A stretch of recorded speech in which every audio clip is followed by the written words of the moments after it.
All right, time to get started. We're getting started a little early. Yes, it's the new studio. There is a slight echo. I'm waiting on more sound treatments. Even though we've done a bunch, this room is huge and there's still sound bouncing everywhere. So we'll get through it. You're just going to have to deal with it. By the way, these are the worst sunglasses ever made because you can't really see out of them.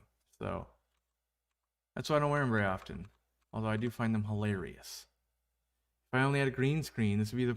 I'll do this someday. I'll make a green screen so that the memers can take full advantage. All right. We're going to start with a question today that was early in the chat. By the way, we hang out in the chat most times before we go live. And that was from, I think, Ann Young. What she's experiencing is she's got a bunch of chlorine outside in her pond. Basically, any of the spigots outside, chlorine at like 3 parts per million, and then inside almost no chlorine.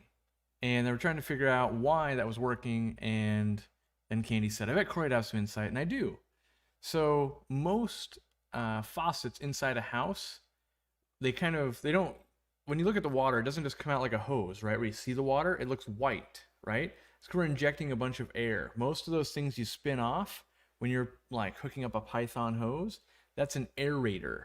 And so it also restricts flow, by the way. So it restricts flow and aerates it. So it's made to inject a bunch of air into it, which will help gas off chlorine. So that's why you're going to get a lower chlorine rating from a faucet, where you'll probably get a higher chlorine rating from a bathtub, spigot outside, mostly those.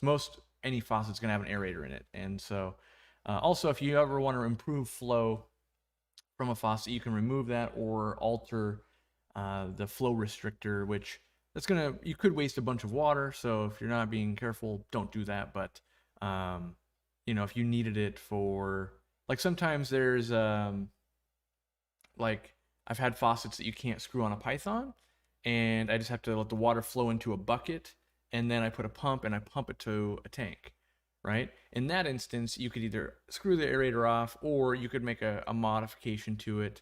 Maybe you got a utility sink in your fish room or the laundry, and you want more pressure. That would be one way. Well, it's not really more pressure. It could actually be less pressure. If you want more, like, straight up water flow, you could accomplish it that way. So, yeah. So yeah, welcome to the new Aquarium Co-op HQ. I don't know if I'm calling it that, but I do have lots of meetings there with people. And then we've got the ping pong table here, the tiny 800-gallon right there. I'm in the way. I got to move a little bit. There we go. And then a couch over there and a coffee table where we eat lunch. And this is one room where over there would be the fish room or the fish farm. And then over there we've got that back door there. That's actually being built into my gym. That sounds crazy. It's not being like built into a gym. It's just, that's where I'm going to put like my exercise bike and some weights and that kind of stuff. It's not going to be like, wow, look at that. Yeah, just stuff for my gym stuff to live. And then I got a garage. So that's what we're doing here. Still lots to do. That's apparent from the sound quality. I've also got some new equipment coming, so I can have guests. That'll be much easier. That is one of the biggest downfalls from having a guest, is trying to get sound halfway decent between both people. And so I've invested about $1,000. I think I'm going to be able to pull that off. Waiting for the equipment. Doesn't arrive till Wednesday, of course. And yeah.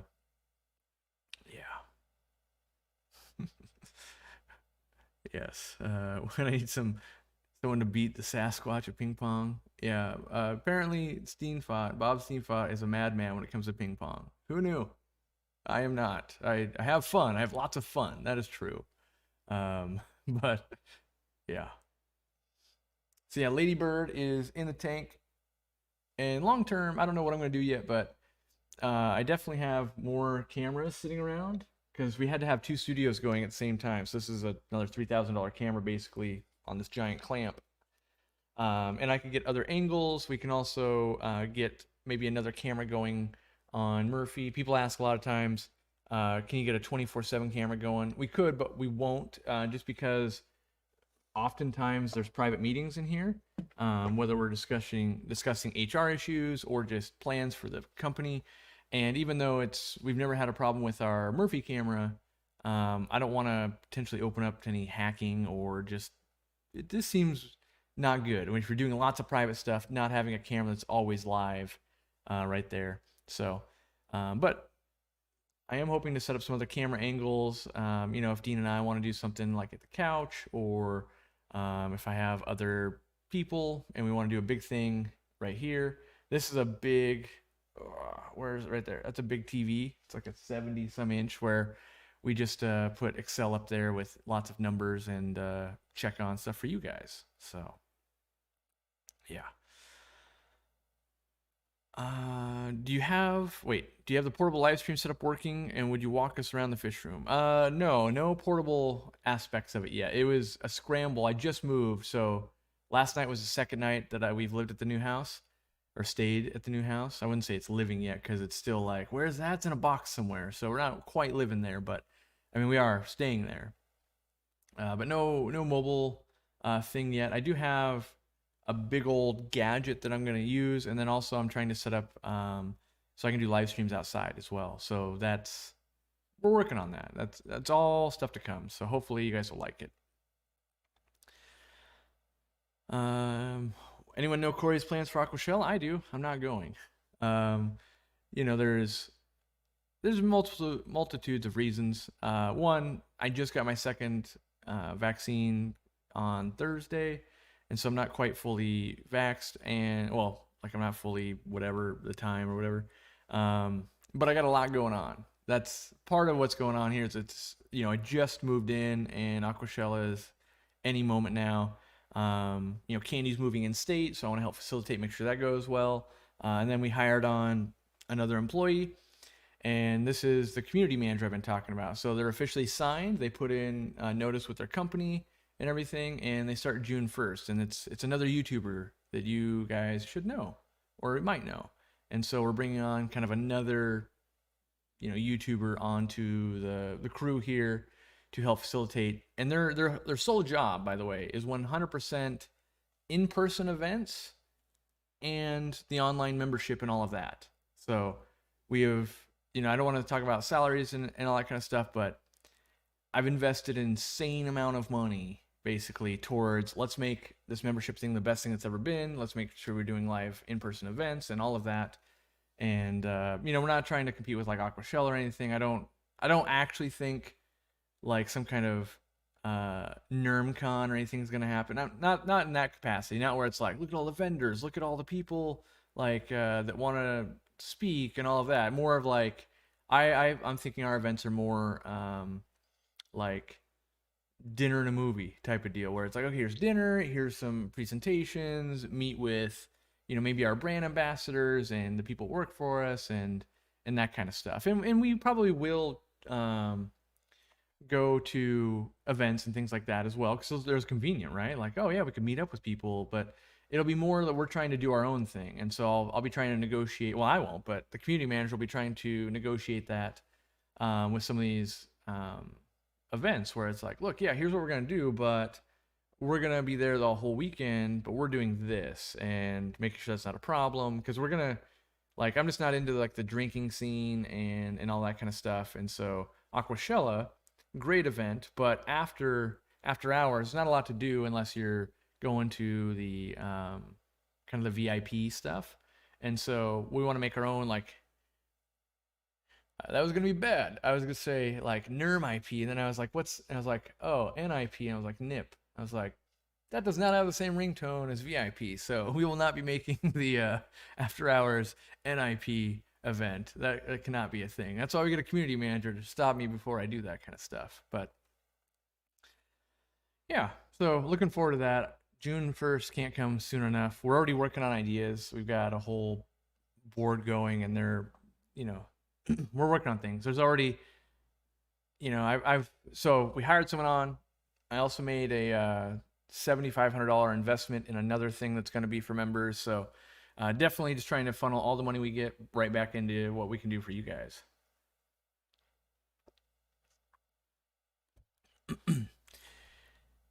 255s versus a 110. Are 255s better than a 110 tall? I think so. I really like to have modular tanks. Like, so I've got this 800 gallon here. I honestly think I would be better served with a couple 400 gallon tanks. Only on the very high end of Ladybird getting large are we going to need that 800 gallon. So, yeah, I actually thought about putting in an aquarium, but my head's going to block it. That's the 800 gallon was originally supposed to go right here, but then I realized where I set this desk, my head would always block it. Not that you can see it that well from this far away, but it's kind of cool. You know, you can see Ladybird on camera, and she looks small, but she's huge. So, yeah, you guys can keep guessing. I'll say if I see someone who guesses correctly the right YouTuber, but I haven't seen it yet. Yeah, just trying to catch up with chat here. Well, I was gonna say something, but I can't remember what. So we're just gonna go answer questions. Yeah, I had something lined up. I don't know what it is, but thank you to all the new members. I'll start there. I have a sneeze coming. I think that's my brain can only do like up to 2 or 3 things at a time. Once that sneeze comes in, I'm like, all right, what can I say while I'm waiting to sneeze that yeah. It's horrible. Do I sound a little low? Probably. We did a little live stream with some of the mods last night trying to dial it in a little bit. And I can turn it up a little bit, but it's probably going to amplify the echo a bit. So hopefully that's a bit better for you guys. I'm definitely going to work on dialing this in. What you guys probably wouldn't know is the setup of like a live stream like this. I'm already 2 days in. It's probably 60 or 70 hours to get in the audio and the video. Like right now, it looks like I haven't slept in days, but it's just lighting, right? Because I have light from above, and depending on how I go, so you know, we'll get it. I have seen someone has mentioned the YouTuber, but I'm not gonna tell you who. So either they'll do it or we'll do it on live stream or something like that. Will I ever sell pond plants on my website? Probably not, just because we don't have enough ponds to facilitate it, and then a lot of the pond plants are illegal in different states, and so it really gets hard to keep them out of certain states. And so we used to sell them a little bit at the retail store, and we might, if we ever get to expand, we might bring back more kind of koi and goldfish and pond plants, but at the moment, we aren't planning to do that. Right now, we're actually trying to figure out how we can store more mosses and things like that. Randy spent the whole week touring farms and trying to build better relationships, and he went out to Extreme and things like that. And we've got some more farms basically on the hook that are going to supply us more plants. And if they can do what they say they're going to do, which no company has ever done it yet, I always have to like temper expectations with Randy of like, no one has ever been able to fulfill our demand so far. So let's not build a whole new facility to hold as many plants, because right now we can sell more plants than we can get. A lot of times people ask like, why are you sold out? Because we can't buy more. It's not that I don't have the space to store them or that people aren't buying them. It's that the farms, they might only go, well, they only had 300 Amazon stores. Like, well, we need 700, you know, and that's between 3 or 4 different farms. So if they, you know, we did secure, I think we got a contract with one of them and something else. So we're hoping that that's going to allow us to be more in stock more often. You know, like I think as of last night I was looking, I check all the time. We were out of 17 different types of plants, which, you know, overall on the entire website, we have over 300 products and we're out of about 30 of them. So it's about 10%, and 17 of them are plants. The other ones are Seachem. I don't know. Seachem is like asleep at the wheel. They are just not making Purigen and other products right now. And there's a few other like Coralia is the same way, and then Ocean Nutrition, like, yeah. I can tell you it's not Dean's Fish Room. I've wanted Dean to do this for a long time, but he's got so much going on. And yeah.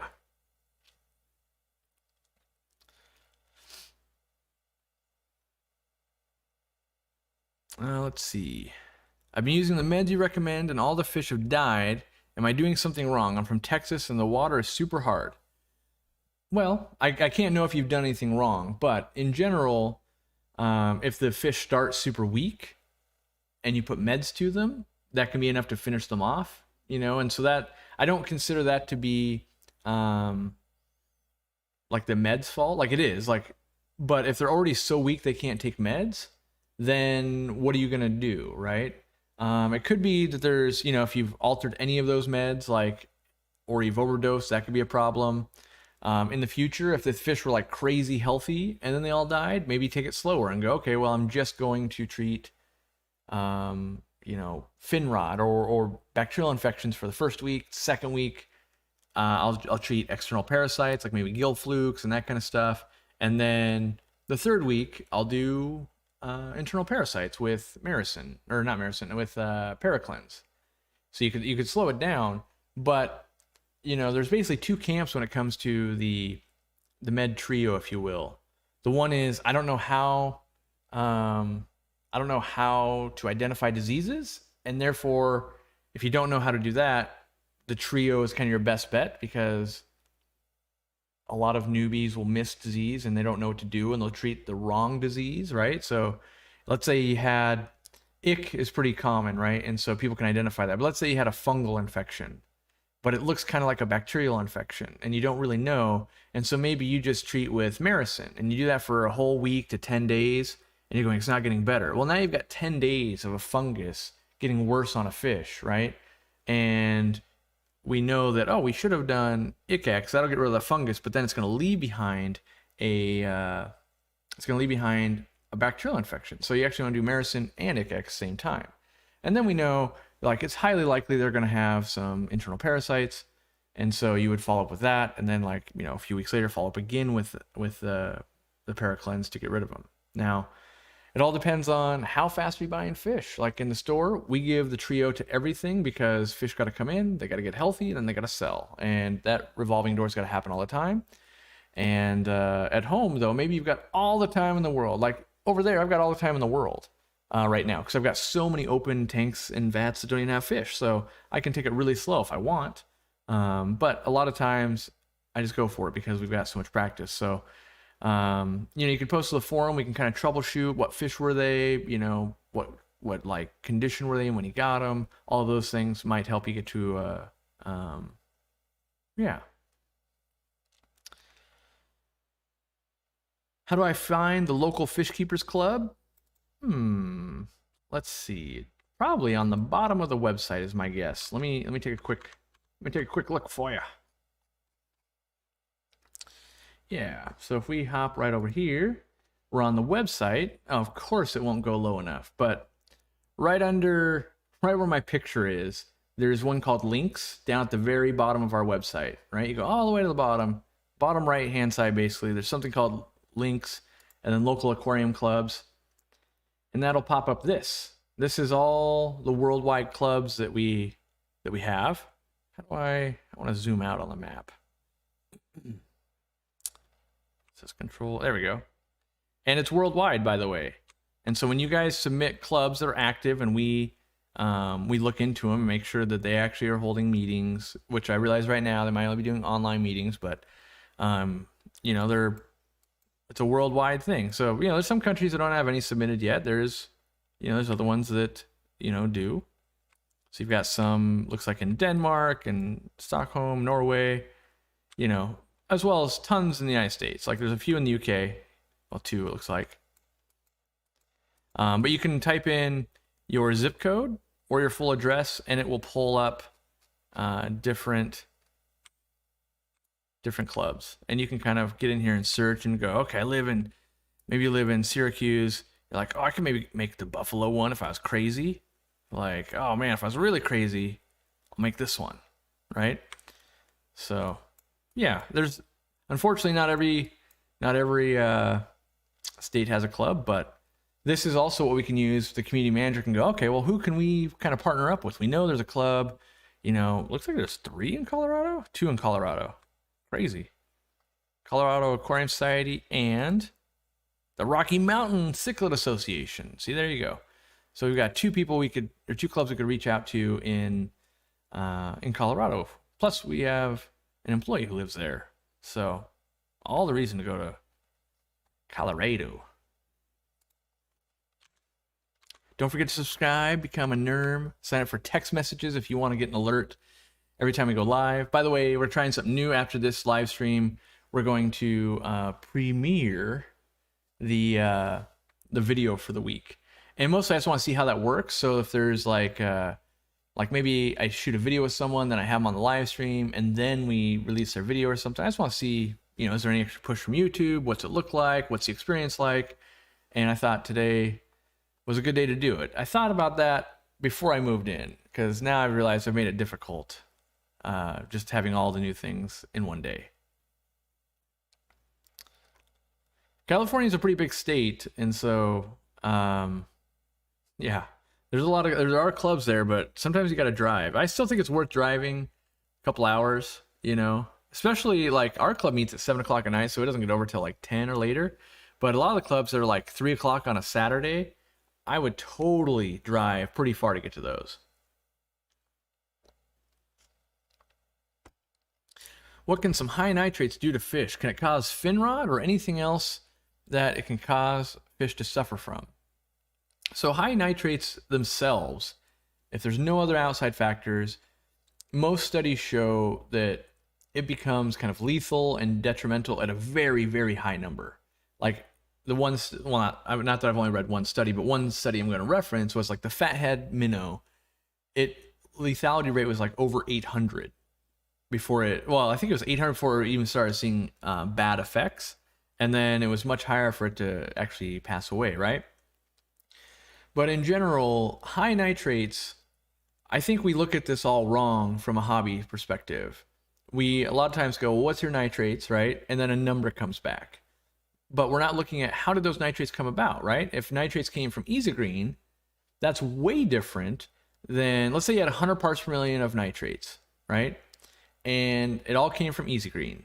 Well, we know, okay, relax the fertilizer. You don't need to put that much in. Let the plants catch up. No problem. And maybe you dosed 3 weeks in a row and you barely had any plants and got really high. Let's say that's the case there, right? Or you've got 100 parts per million nitrate over here, and that's been from buildup of fish poop and things like that. Like you've been changing 15% of your water every week, and after 2 years, it's now, you change 15%, you go down to 85 parts per million, but then it goes up to 105, and then you change it again, it goes to 87 parts per million, and then it goes up to 109, right? You see how it always continue to climb? In that tank, nitrates could be showing you something much different, and that is that buildup of compounds. So in general, if I'm going to have, well, let's use an example here, because I like to use examples. So I've got this Propel packets, right? And I've got 2 packets. This water bottle takes 2 packets, right? Every time I drink a water bottle of this, I will have consumed 2 packets, right? That kind of goes hand in hand, right? Same thing in your aquarium. Well, and we're going to take another step. And then I have to pee, right? So then I pee this much water, all right? So if we're testing the pee, right, the nitrates, which I realize it's a very loose correlation, but we're testing that, we would know that, oh, well, yep, we did drink this much water and we did use this much Propel, probably, because, oh, I drank other stuff than just this.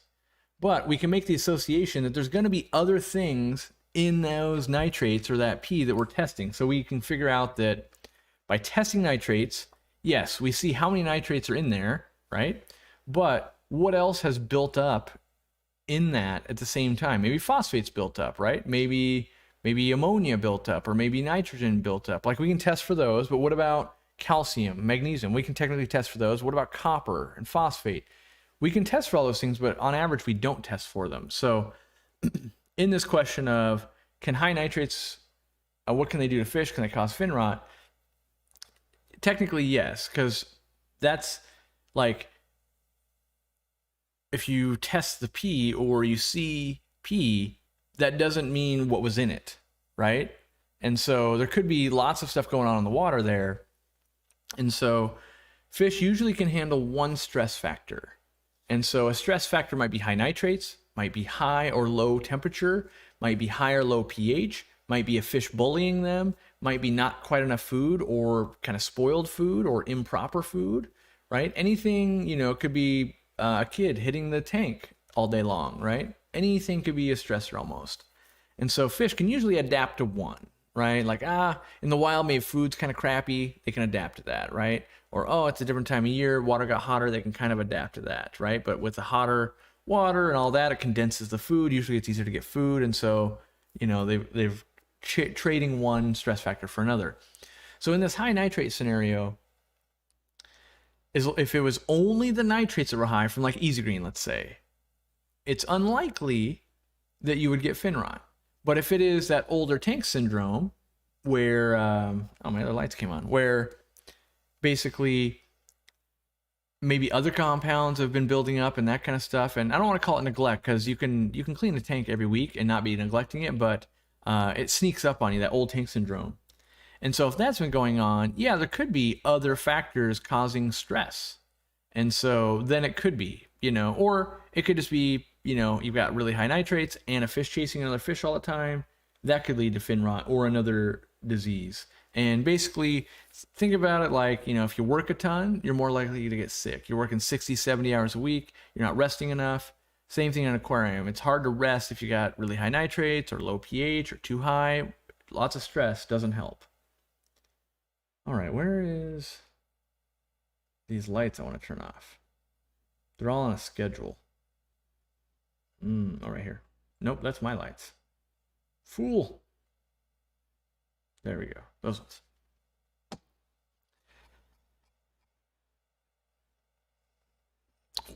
What is the most overlooked factor in maintaining a tank that aquarists overlook? I think it's temperature. And what I mean by that is most people set it like 78 degrees and just forget about it. And so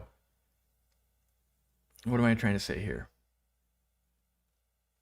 Well, it's going to be a longer conversation, really. So you set that tank at 78 degrees, and then you put, like, I've got an FX filter running this 800 gallon, by the way, and I've got another one to install. By the way, I still hate cancer filters. I had to unplug it because the hum was loud enough that you could hear it on camera. So I had spent $80 to buy sound deadening material. Hopefully it's going to help solve this. But anyway, but that 50 watt motor is like running a 50 watt heater 24/7. So on this 800 gallon, not so bad, right? But a lot of people, the filter meta game of, I've got a 55 gallon tank and I've got 11 FX6s on there. Ha! I'll never see nitrates, which the hilarious part is it's literally a machine made to make nitrates. But when let's say you got a 125, right? And you're running 3 FX6s, which in the African cichlid world is seen quite a bit. People are just like, I got more's better. Well, now you've got 150 watts running 24/7 always, right? That's a heater that never turns off at 150 watts. That water gets pretty warm. So even though, and oftentimes they'll put a heater in it, right? So you got a heater set to 78. Now you've got another 150 watts just pushing that temperature even hotter, right? And then you've got lights. Like the lights here, even though that far away, they transfer heat down. So especially when you got lights right above, that'll transfer heat down. So you might have a tank that's running at 83, 84, 85 degrees, especially in summer, it might be 86, 87, and we're oblivious to it because, well, my heater says 78. Looks like it's good, right? So I think that's the most overlooked thing. And for me personally, like in that tank, I do have some heaters because I'm actually using AC to cool this room. So hopefully I won't get the armpit sweats from live streaming. Doing all right so far. I've got it set to 75, and I might even set it a little lower. We're seeing how it settles out in there.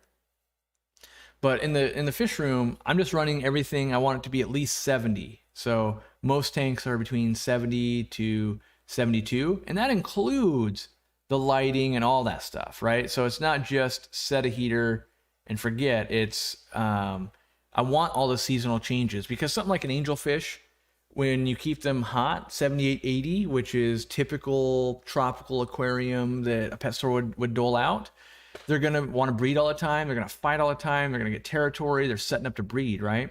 Whereas if you let a more natural cycle go, maybe you set that heater at 71 or 72. Now it can get cool enough, well, it's too cold to breed, so we're just going to hang out. And then when it heats up in the summer, okay, now it's breeding season.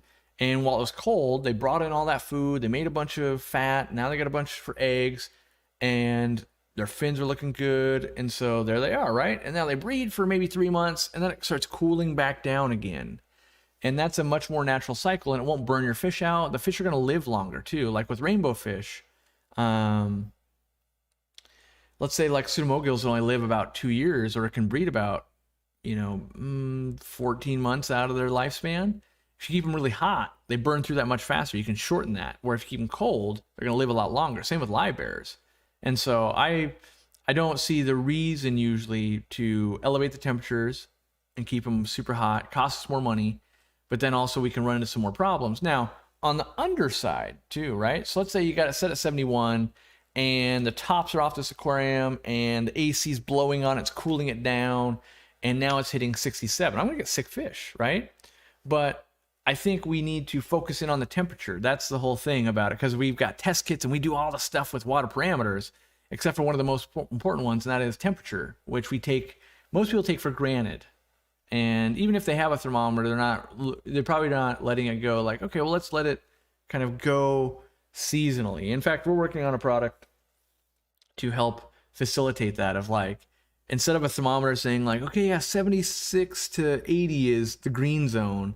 It's like, okay, well, let's make like 71 to like 82. Like if you're in that zone and it's fluctuating, it's fine. Like your fish are going to adapt. Now there are very select few fish out of all the fish we have in the world that, need very extreme temps, like goodeids can't go that high, right? Goldfish, you might be running into that, problem as well. Axolotls, like discus, there's a few. But for the majority of what you'd see at a pet store, you won't run into that. What's the perfect temperature for guppies? Somewhere where they live and breed. I know that sounds like a non-answer, but like in my fish room, 71. That's what I make insane amounts of guppies, never have a problem. In your fish room, might be 73, depending on the strain. I could get a strain from Thailand that wants to be much hotter, which I might have to wait for babies to grow out in my water, be used to being a little bit cooler, and they're going to thrive more, right? Again, one stress factor. So if I have really clean water, they're getting really good food, but my temperatures are lower, usually that's just fine. If I was to slack off on maintenance or feeding or kept them with an aggressive fish, all of a sudden, you can imagine that an aggressive fish chasing down another fish, it's already a little bit cold, a little bit sluggish, like that's not going to be good, nips its fin, now it's got an infection, the food wasn't great, like all of these combine into a not good scenario. Heaters are the one thing I don't cheap out on. It's pretty much the only thing I cheap out on. I don't even run heaters. Like I heat rooms and, I've been testing so many heaters. I don't even know what iteration of heater we're on at this point, like 40. And none of them have been game changing or better than the others. No matter how much or little they cost, they all kind of come down to not 100% reliable, not 100% great yet. Still looking. I'm hoping to go to China this year and find that innovation of like, finally, someone's doing heaters differently. But so far, not yet. It's even why Dean's trying to use more heating the room, because Dean himself has lost, I think, zebra plecos. It might be 3 times now, at least 2 for sure. Where both times he was out of town and the heater malfunctioned and killed them. Like no matter what he does, like it just, because you got to keep them hot and they were breeding, and Dean's tried about every type of heater there is, and we've yet to find one that has lasted well. And I know people are gonna be like, what about Eheim? What about Cobalt? What about, like, we've tried them all, like, extensively. And the reality is they come back to kind of the same type of technology of we want very small bodies, we want compact design, we want lots of heat, we do all these things, and that is inherently electronics and heat and water.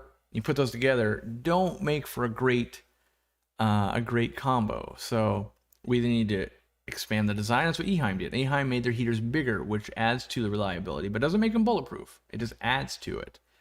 I think basically there's a few different technologies I've identified that are steps in the right direction, but each company uses one. And if we can start finding some that'll start being able to combine them, I think we might be on the right path. That being said, I won't be able to know until it's actually made. And, you know, custom made heaters is just another level of something we're not even close to yet. So we'll have to hopefully find someone that figures it out. I prefer heaters you can adjust. The auto temp ones are usually too warm. Yeah, I mean, I definitely think having a thermostat on heaters helps a bunch, but at the same time, they're usually not that accurate. So, because over time, they usually change a little bit, which is fine. I'm actually okay with that. I actually like, you know, I think the best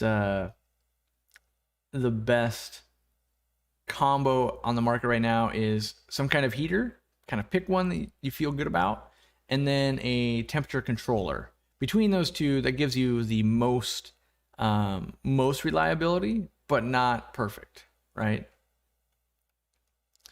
Did Dean run a thermostat external thermostat on his heaters? I know he is now. I'm not sure if that exact one did or didn't have it. Yeah. I can't. The problem is, we've talked about so much stuff. I'm like, I think we talked about it, but I don't want to misspeak. Can I explain Nerm? The Nerms are basically closet nerds. So it came from misspeaking in a live stream, and basically what it means is, out in the real world, you're a pretty normal person. You know, you might go to work, you might be, you know, just a normal, like, go hang out with the dudes, have a beer, maybe, you know, you go to your PTA meeting, like, whatever it is, right? Your normal life stuff. But then, like, in your own hobby time, you're just a crazy fish nerd that people don't realize. You know, like, if people come over to your house and they're like, oh, I remember you said you kept fish. I didn't realize you had a whole room of fish, you know, that type of stuff. Or I didn't realize all you do outside of work and family is fish. That kind of is what makes you a Nerm. But you know, you can run with it any way you want. It's kind of just, you know, if you're a giant fish dork like me, you're a Nerm, you know. Instead of saying nerd, you're a Nerm. That's how it came to be. All right, and the official thing was, I was trying to say normal person and nerd, and that's how it came to Nerm. All right. I'm planning to move goldfish outside for the first time. Is there a best practice for moving them from inside water to outside rainwater? So rainwater could have, and I say could have drastically different pH. If that's the case, you might want to be harvesting some of that rainwater and moving it inside and doing water changes with that to lower that pH down before you just yoink, put them over there. But otherwise, waiting till temperatures aren't super cold. Like, I wouldn't want it to be like, oh, they're at 70 in my aquarium, and then like, oh, the water's 36 degrees. Yoink. I would definitely wait, right? Till maybe it's like, oh, it's 68 in the water. Okay, yeah, that seems reasonable. Like when I moved my koi from one pond to another, I water tested both, and I took water temperatures of both, and they were very similar. And so then I was able to move them, didn't need to acclimate, and it went fine, right? And that's what I would recommend for you as well. I will let you know that, you know, some goldfish are going to be easier than others, like shabunkins, comets, you know, Sarasa comets, and normal goldfish. Those are going to transfer a little bit easier. It's typically hardier, where fancy goldfish, they don't do as well being super cold. The other thing, if you're going to move temperatures and they are really cold, fast them for a few days. You don't want them, kind of like koi, you don't want them to get stuck with bellies full of food they can't go to the bathroom with. Are smaller heaters safer? Yes. When we do launch heaters, I'm pretty sure I'm only ever going to launch 100 watt heaters. It's very common in other countries that you use multiple 100 watt heaters, and that's very similar to what I did here.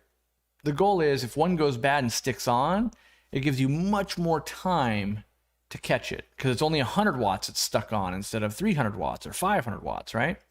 And then if one doesn't come on, right? So if I have two heaters, let's say they're each 100 watts, one never turns on, the 100 watt one can still kind of hold it and you go, whoa, we're down to 70. What's going on? You catch it, replace the one's broken. Now we're back, right? And so by going modular, it costs more money, but you're going to get more redundancy. You do have twice as much likelihood one could break and go too hot. But when that smaller heater does go too hot, it's likely to not necessarily kill them all. Now, it doesn't mean it couldn't, and it gets harder. The smaller the tank you go, I don't think it really makes sense to put two heaters in a 10 gallon, but maybe you're like 40, 55 and up, like those sizes, it starts anytime you basically needed more than a 100 watt heater. That's when, if you need 200 watts, use two 100 watt heaters. Oh, you need 300 watts? Use three 100 watt heaters. And what I find most times is, as a collective group of hobbyists, we're really good at things said, put this in tank, did that. We're not so good at, did it need that? And so what I mean by that is, let's say you got a 55 gallon tank, you want discus in there, and people are going to say at least 300 watts, it got to be hot, right? Well, sure. But we've already established that lights, canister filter, hang on back filter, room temperature, all those matter on temperature, right? And then tops are very important. You might be able to put tops on your aquarium and now you only need 200 watts to get the same temperature. Whereas if you don't have tops, you need 300 watts. Take that same tank, put it in your garage, now you need 600 watts, right? So I really like having lots of 100 watt heaters. I also love backwards compatibility. So let's say you've got a 55 gallon tank, you've got discus in there, it's now been 3 years, you love them, you're kind of done with them though, and you're selling them off, and now you're gonna do this fish, and it only needs 100 watts. Great, you just use one of those heaters, and you have two more heaters as backups or to set up more tanks. So I really love having things be modular, so it's not just I have one 300 watt heater, and that's way overkill for keeping my goldfish. All right. And you also can't I want to do a cardinal tetra tank. Well, I gotta go buy a heater for that. All right. Can clown loaches be kept with shrimp in a 75? Can you suggest an alternative? Which alternative? Alternative for shrimp or alternative for clown loaches? Clown loaches and most loaches in general are, is mollusk for a term? Mollusk for? Well, they like to eat mollusks. And basically, they want to eat shrimp, clams, anything with a shell. So I don't recommend keeping loaches with them, especially smaller ones. Bigger ones, maybe. Yeah. But corridors would be fine if you're looking for that type of fish. That sneeze is still right here, right on the end of my nose.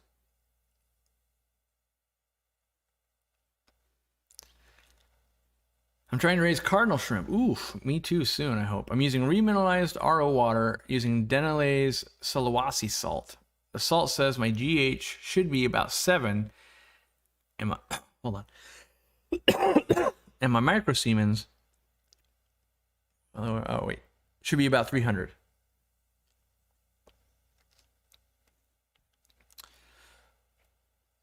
The internet and the world seems to agree, but here in Israel, all the breeders are breeding them using these salts, 300 TDS and GH of 14. Should I listen to the local wisdom? Depends, Shadow. If you got those shrimp locally, 100%, follow what they're doing. I would also say, in my opinion, cardinal shrimp are not well documented on the internet. There were quite a few colonies when I was in Israel that were doing really well with cardinal shrimp. Now, so I don't see them that often in America. I'm going to be playing with them, and I'm going to take the approach of let me see what's going to work for me, not so much let's do what the internet says, because one, I like to experiment, and two, I like to do the least amount of work possible. And I think this hard water I think all I have to do is make it a little bit hotter, because they do like, well, it's reported they like really hot temperatures. But I never had the minerals, and I was always I could keep them alive for about 6-8 months, but I could never really breed them in the past. And this was like 10 years ago. So I'm hoping, and they were wild caught. So I'm hoping getting some captive bred ones and with some different water structure, I'll have more luck this time. So I'm looking forward as well to cardinal shrimp. They're so cool. I recently had a heater fail and the tank went over 100 degrees. Multiple lower wattage heaters are the way to go. Yeah, especially if you get a heater controller that has multiple, I guess for lack of a better term, ports. Let me see if I can find one of those.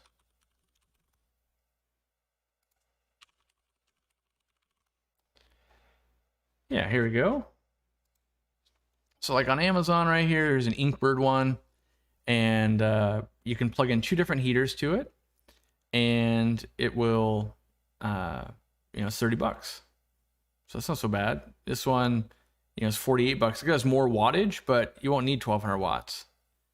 So the other cool thing you can do with these heat controllers is if it gets way too hot in your house, maybe you don't have AC, or maybe you're keeping oxalotls or goldfish, you can also plug in a fan to blow across the top of the water and set it reverse. So it's like, okay, if it gets above 74, turn the fan on, cool it back down. So they're dual purpose. You can also use something like this 1200 watt one. You can find them higher watt, by the way, but you can use these for room heaters. So like I used to use more of a scientific grade one that I got at a local club auction for like $50 to run my whole fish room. I put the probe in the water on the lowest level tank. I plugged in my oil heater, and then I had a fan blow on the oil heater, and it would heat the whole room basically. So that and a dehumidifier is what I would do to heat my whole room.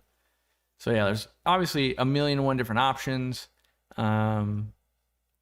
Choose one, read reviews, that kind of stuff. This one is 1800 watts. Like this one right here for $70 would do, I assume, like don't take me over word because I haven't researched into it, but it probably will do an oil-filled heater, that type of thing, and you could work on heating an entire room that way. But yes, modular heaters, I really think that is the way to go. Can I explain the crib life cycle? So basically they're going to lay eggs. Female's going to kick the male out. Hold on, also, if you watch my video on how to spawn Kribensis, because I feel like I went over this and I showed it like not day by day, but dang near day by day. So there's a whole video on how I breed fish. I think it's called How I Breed Fish. And let me see if I can find it.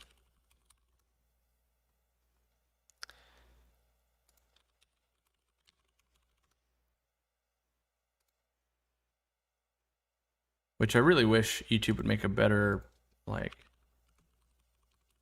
system to find old videos. Yeah, here it is. So this video right here, it's basically 16 minutes straight of me spawning Kribensis. So I talk about the life cycle. You can see them in a bunch of different stages. But basically what happens is they're going to lay the eggs. Female's going to kick the male out. Female's going to stay kind of in that hole, not let anybody in or out of that maybe coconut cave, whatever kind of type of cave you're using. And then it's going to, I think it's about 5 to 7 days, depending on temperature. So temperature, again, plays a role there. They're going to hatch. And then it's like another day before they come out of the cave. But that's why I kind of say 5 to 7 days. Between 5 and 7 days, you're going to see them outside that cave. And that's when you can start feeding them like live baby brine. It's nice to have like plants in there so they can get little crustaceans and microfauna to eat. And then from there, it's just live baby brine, crushed up foods. They don't have to have live baby brine. They just grow a lot faster. And I typically feed live baby brine. So you can see they have the orange bellies in the picture there. I typically start feeding that before they even spawn, and it usually helps them spawn too. But you can do it with just normal foods as well.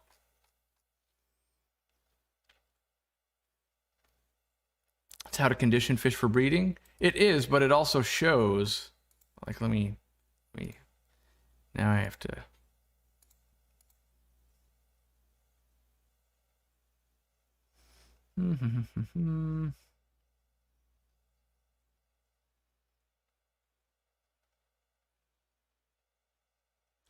Yeah, like right here.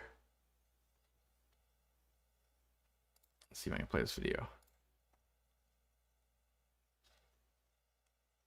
So it's gonna chime in to the laid eggs. Now it's like I talk about like how long. I said the next day. Like it gives you a timeline on actually raising this fish too. So it's not just, and like it talks about feeding live baby brine like I just did. Like there's not too many subjects that isn't already in a video. It's like these are very young fry. Like they're way small. You can see the brine shrimp in comparison to their bodies. Yeah. So yes, while the video is a lot about how you breed this entire thing, you set it up and you do all that, there is a section talking specifically about that. So, but yes, 5 to 7 days is usually what you need between them actually laying. Part of the problem is, as you see in the video, you won't, like they'll build the nest. And if I had my mobile fish room, I could show you right now because they built a nest in the new fish room too. But they'll have a nest, but you won't really notice until the female never leaves. So you'll put food in, the female won't come out. She's going to guard those eggs. So that's how you know she's sitting on eggs. And then from that point, it's 5 to 7 days is when you'll probably start seeing some babies, depending on temperature and, you know, depending on how soon you noticed them, right? It could be like, oh, I didn't notice them right away. Like they've actually been, she's been sitting on them for 2 days. Because I know how it is, big fish room, you feed a bunch, and then you're like, oh, I didn't notice it yet. So sometimes you'll see just the babies. If I bought fish from a store like yours and you quarantine fish, should I still quarantine? Yes. Always quarantine. Always. Always. Always quarantine. And the reason being is that your water conditions are going to be different than a store's, right? Also, a store typically can't do all of the quarantining needed. Like on a puffer, it might take 6 months. No store is going to quarantine and not rapidly, but repeatedly deworm and do all the things you would need to do. And different fish have different things. Stores can do the first, you know, they can be selling you a reasonably healthy fish, right? But you should definitely still quarantine. You don't have to put meds in them. If you really trust that store, you don't have to put meds through them, but you could at least observe them. I highly recommend getting them in their own tank, observing, and then being ready to react. Have the meds ready. And because if there's a bad reaction to how hot your water is, how cold it is, what pH it is, you know, any of those things. Sometimes it's the stress of moving can do a lot. But yes, I always recommend quarantine, even if it's from your friend, it doesn't matter. Quarantine, because there's, in my opinion, there's really no downside for quarantining. Like, yeah, it takes up another tank for a while, but that's not the end of the world. That's just like, okay, it's an inconvenience, but short term. My tanks have pea gravel substrate and are moderately planted. Plants seem to do better without when I gravel vac less. Is gravel vacuum necessary, or can I just not do it? You can mostly skip out on gravel vacuum with planted tanks. Technically, even without planted tanks also, but, you know, the problem is like long term, substrates will stratify. You'll get denitrifying bacteria. You can get all these good things going, but if you do disrupt it, fish starts digging, you decide, I am going to go gravel vac once every 8 months. Like that's actually a bad thing at that point. You kind of have to have, I'm going down this path or I'm going down this path. One path is, yeah, I regularly kind of clean up and do my thing. The other one is I do nothing and let nature settle out and take care of it for me. If you're doing that, you can't come in and be like, I'm a gravel vac today. You can't. You got to let nature control it at that point. You could hover over the top and pick up some loose debris, but you can't mix the two. And both methods work actually pretty well. I actually think plants do better if you don't gravel vac at all. That's my personal opinion, but that doesn't mean, just because you're not gravel vacing doesn't mean you might not need some root tabs and things like that to help supplement. Big plants consume a lot of waste. Depends on your fish to plant ratio, what kind of food, how much food.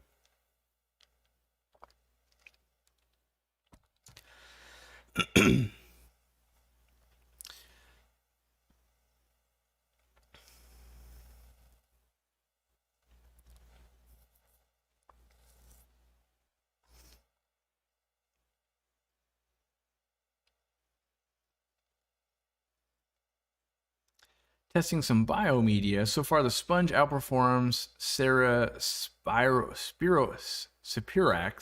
8-1. Surface area isn't everything. Yeah, definitely. Sorry, I got like a dog hair in the back of my throat or something. There's a big basically marketing campaign that surface area is everything.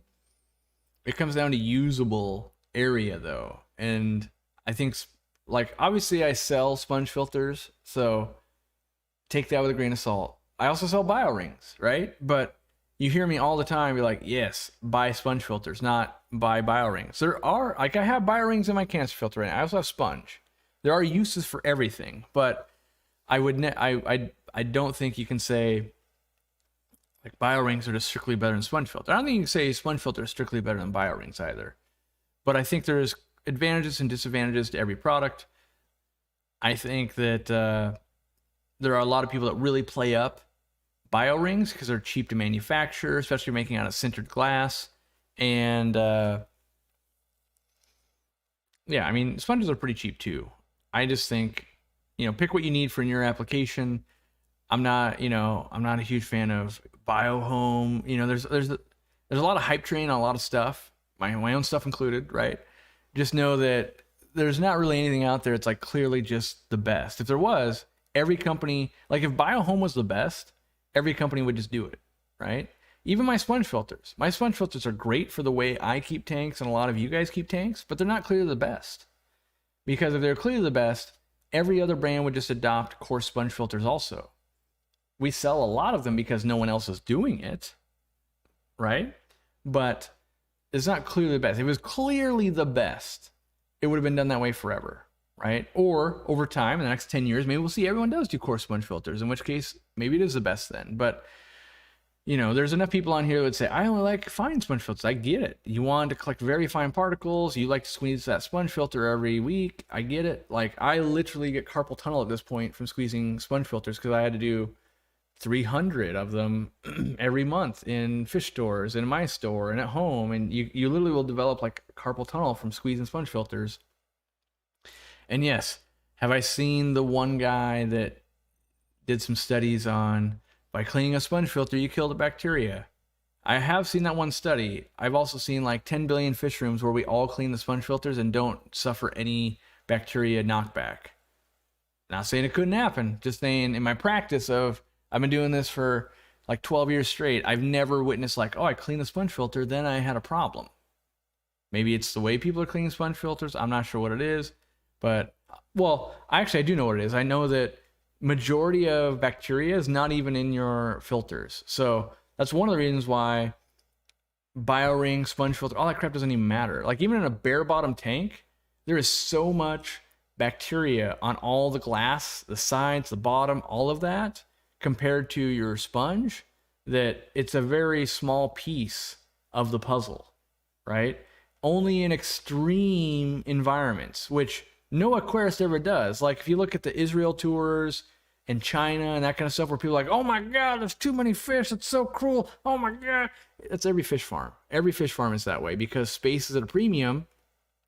And when you do have that density of fish, then the surface area on everything does not keep up with the load. And so therefore you do have to have pretty efficient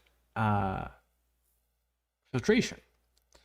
But our home aquarium, opposite. Well, only we run plants. So there's that. Hold on, I gotta fix this. I keep looking at my little camera to see what I look like, and it's driving me nuts because it's probably driving you guys nuts. So not only do we have live plants and we're doing water changes and we're using additives and things like that, but you might go, well, I have 100 neon tetras in my 75-gallon tank. And I'll tell you, a farm has 10,000?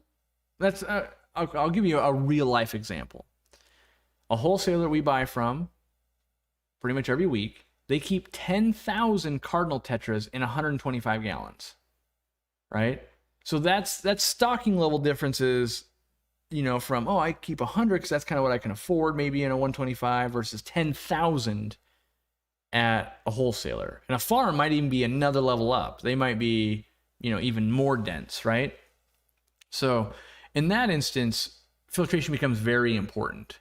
But in our home hobby, it's not that it's not important, it's a much smaller piece of the pie, proportionally. Have a good day at work, Essler, or Elser.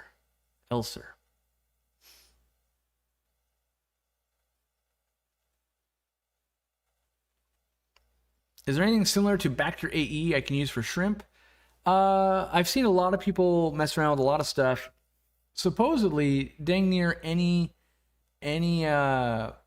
like bacteria will work. So things like Fritz bacterias, I would wager some other ones would. But to me personally, so I'm a guy that's made a lot of shrimp. Not recently on the channel, but if you go way back on the channel, you see some of the colonies are pretty big. But before I ever got on YouTube, that's a decent portion of my living was breeding shrimp. Never once did anyone dose bacteria back then. Now, you could say, all right, we know more now. That could be a thing. But dosing something like Bacter AE, which is basically encouraging bacteria growth and that kind of stuff, you could do that with just lots of Java moss and other things like that. And that's the approach I've always taken. So I think there's other ways to keep what would be a good term for that? Like a biodiverse substrate layer for your shrimp. Tank tested for ammonia and nitrite showing 0 on both. How do I know the tank is cycled? You don't. That's why we go hashtag STT. Hashtag STT. I can't remember what the second T stands for. Seasoned tank. I can't remember. My brain won't catch up. I'll remember it later. But you much would rather have a seasoned aquarium, a seasoned tank, than a cycled tank. And what that means is, so if I put tap water, for instance, if I take my well water and I put it into an aquarium and I test it, I have no ammonia. I have no nitrates. That doesn't mean it's cycled, right? Seasoned tank time. That's what it was. Yes, time was the second part. So what I consider to be a way better metric is when your tank is growing algae, when you have some live plant growth, right? When you see life is in the tank, that's when you know your tank is starting to become cycled or seasoned. Think of it like an iron skillet or something like that. You got to season it. It holds the flavor over. You might go, oh, it looks a little burned. This is going on. That's going on. That's what you want in your tank. And maybe I'll do a members only video. Maybe not today, but maybe I'll do a members only video about seasoned tank time. And because I know it'll do terrible on YouTube. Like people's like, what is this idiot talking about? But if you go and look at my tanks, a lot of them are not covered. There's a lot of algae in there, and that's exactly when I see like, hey, this is, now I can put fish in here, and I might put in a little bit of algae eaters in there. I might put in the fish I want to breed in there. I want to get it going. I want to get the plants going. All those things play a part in when I consider a tank to be ready.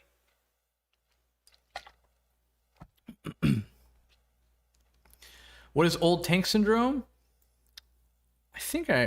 I know I have that in a video, but old tank syndrome, I'm going to boil it down as quickly as possible because it actually takes a while to extrapolate out. But essentially, if you have an aquarium and let's say you changed water, pick an interval, once a month, once a week, doesn't matter. That actually part doesn't matter. But if you do it once a month, let's say, and you change 50% of the water, right? So you set up your aquarium, 1 month later you have 20 parts per million nitrates, right? A whole month went by and you built 20. Now you change 50% of the water. You're left with 10 parts per million nitrates. You go a whole month again, right? So now it's been 2 months. Well, you built 20 nitrates again because you fed the fish the same amount. Now you're at 30.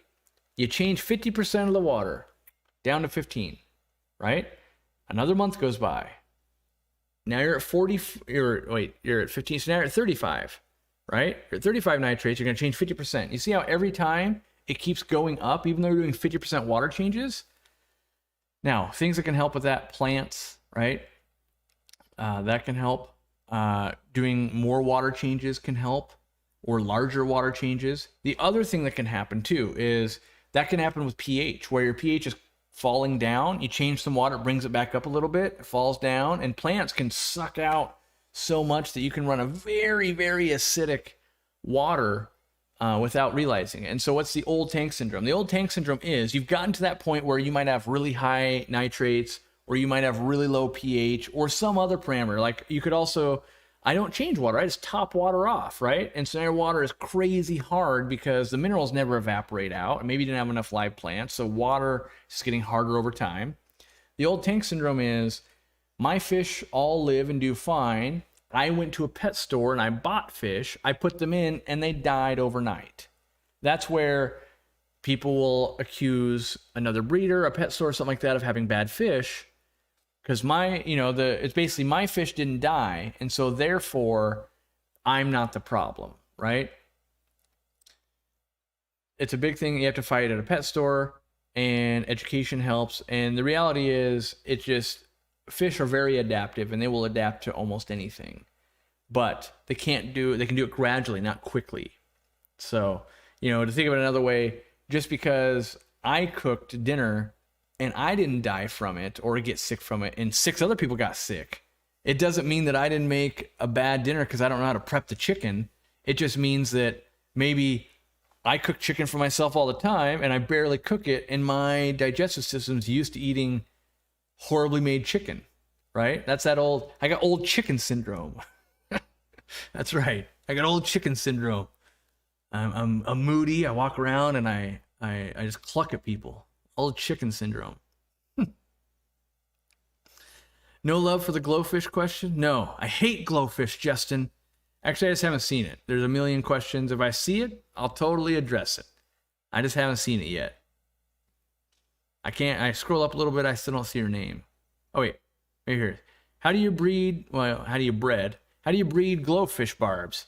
It's actually illegal for you to breed glowfish if you're in the United States. There's a patent on them, you can't do it. But let's see, there'd be tiger barbs. You're going to breed them just like you'd breed any other tiger barb. They're an egg scatterer. I haven't done it myself. You've got 12 and a 29 for a year with no babies. Usually you're going to want to go with a marble bed so the eggs can sprinkle down in between them. Before that, you'd want to separate males and females, get them really fat and sassy, put them into a smaller tank above rocks or marbles with usually a mesh layer they can't get back down to eat. Put them in overnight, watch them spawn, take them out, raise the babies. You're going to eat infusoria and other small foods.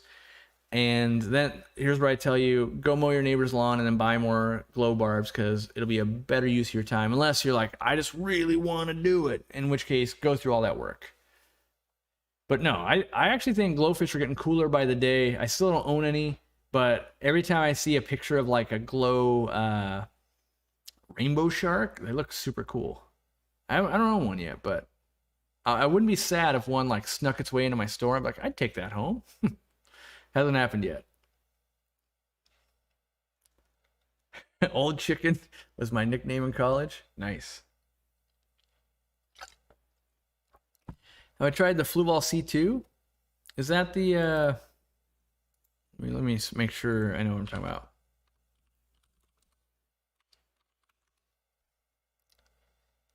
Fluval C2. I haven't used it, but my employees had, and they were pretty much only ever complaining about it.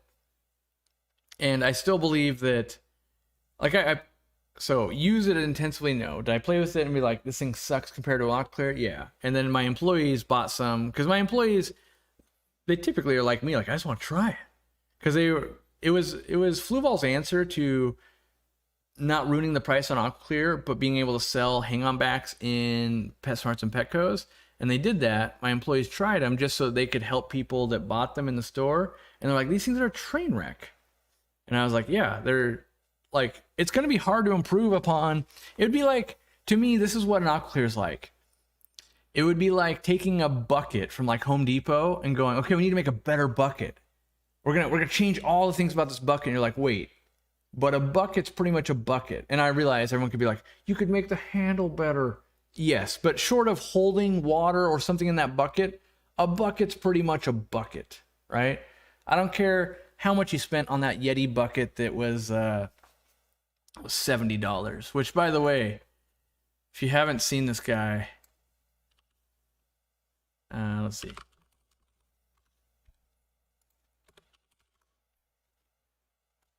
If you want to, well, I consider it to be mildly humorous.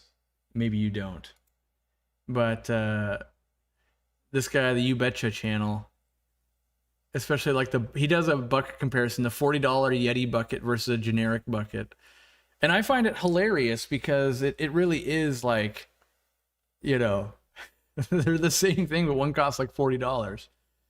And, you know, Yeti's got some stuff that I'm like, all right, it's halfway decent, but, you know, like the guys with the Yeti, like Randy's a Yeti guy. And he loves his Yeti stuff. And the stuff is nice, but it's like $4 billion. It's probably like me with my Apple products. Like they're $4 billion. I do love them, but it's fun. It's a lighthearted. The guy's got a really lighthearted sense of humor. Whether it's your sense of humor or not, I don't know. But, you know, you don't have to worry about swearing or anything. So it's fun. All right. That's right. Corey Wisdom of the day. A bucket is a bucket. You heard it here first. A bucket is a bucket. Aquariumcoop buckets coming soon. I really considered, I can't ship them, but I have considered for many, many years of like, because Petco had their own bucket, and I was like, that's so genius. Like, what if I just got buckets that were as cheap as like a Home Depot bucket, but said Aquariumcoop on them? Because if you're a fish nerd like me, I use buckets all the time. Like, that's like free advertising, but I haven't gone down the rabbit hole of like, well, what does it take to get buckets made? Like, and there might be a source here in the United States that, what I usually find, unfortunately, is that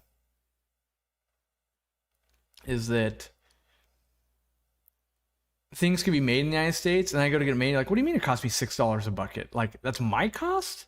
I needed to sell this thing for $3. And so, you know, if we can find somewhere local, though, because sometimes plastics can be done. Because shipping can be, they nest, so they might be bad, but I'm trying to think what we just ran into where we tried so hard to get it made in the U.S. and then it was like impossible. I can't remember the product, but it's our fry food bottles. Our fry food bottles, we pay like $1 per fry food bottle, which is crazy because that's just a lot. And we kept going to different manufacturers, and at one point they literally said, look, the amount you need to buy, you need to go and have them manufactured like in China or something. And we were just like, what? Like, but you do this. Like, yeah, but we don't really like do that many and for that cheap. Because a lot of plastic companies, they do, they do so many different things, like shampoo bottles, all that kind of stuff, like not just squirty bottles. So we're still, it's just sitting there of like, ugh. We don't even want to go through it. But now we're going to do that. We want stuff just printed directly. Like this is printed directly on the bottle itself.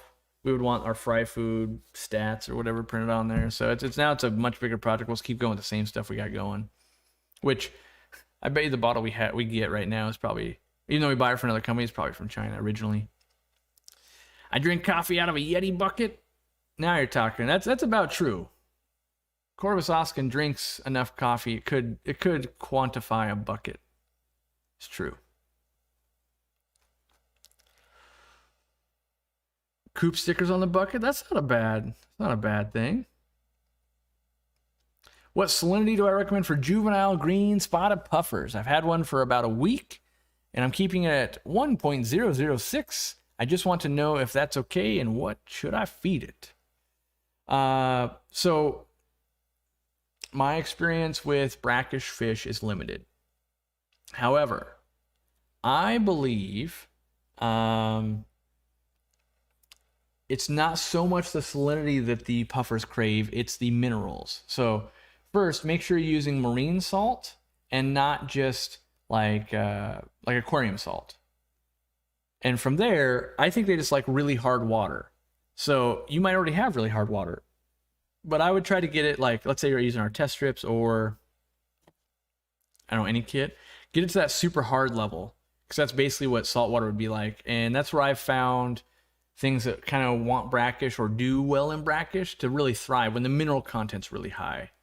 But as far as like a specific salinity, 0.6 is fine, 0.10 is fine, like almost any of them is fine so long as you're keeping up good water parameters and you're keeping the water really hard, from what I've found. As far as food, definitely get yourself some like live snails, clams on the half shell. Anything with a shell on it is going to help keep the beaks trimmed so you don't have to go in there and do it yourself.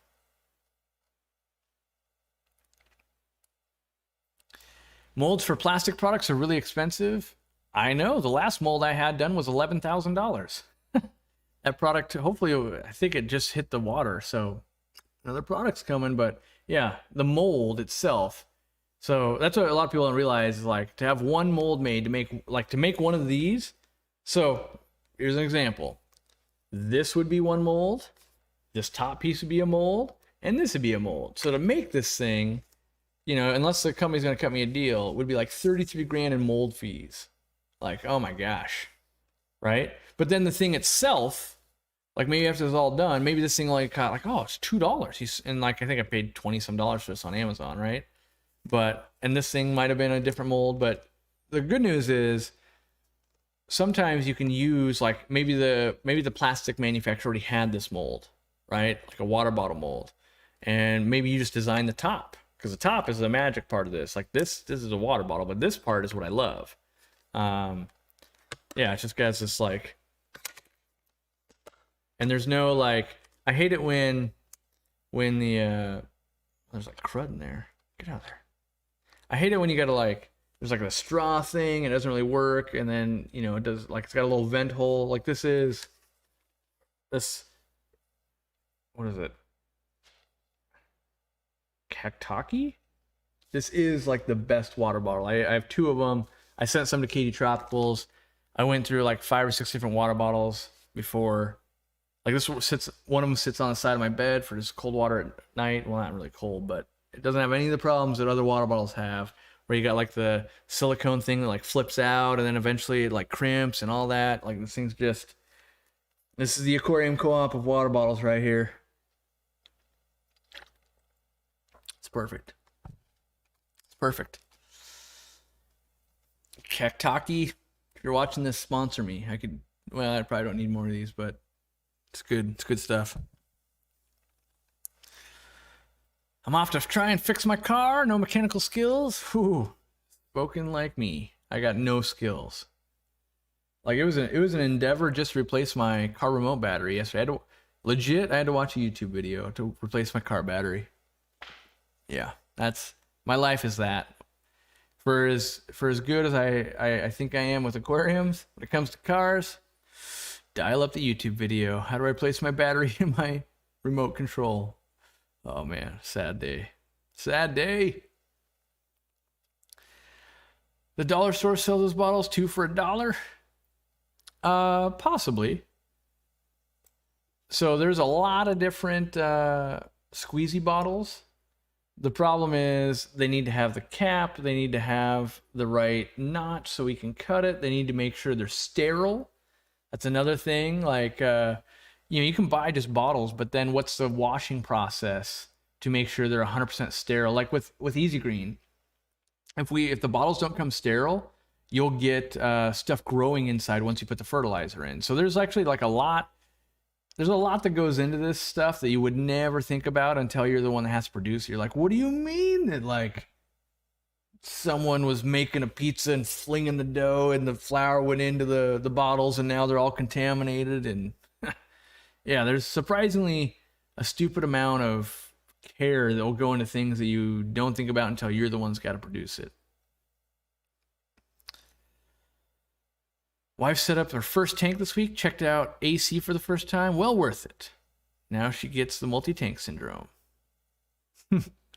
Yeah, I kind of hope that Katie never gets into aquariums like I am, because it'll be insane. Like there'd be no check and balance there. It would just be cutting checks. Like, yep, we need that. Yep, we need that. Yeah.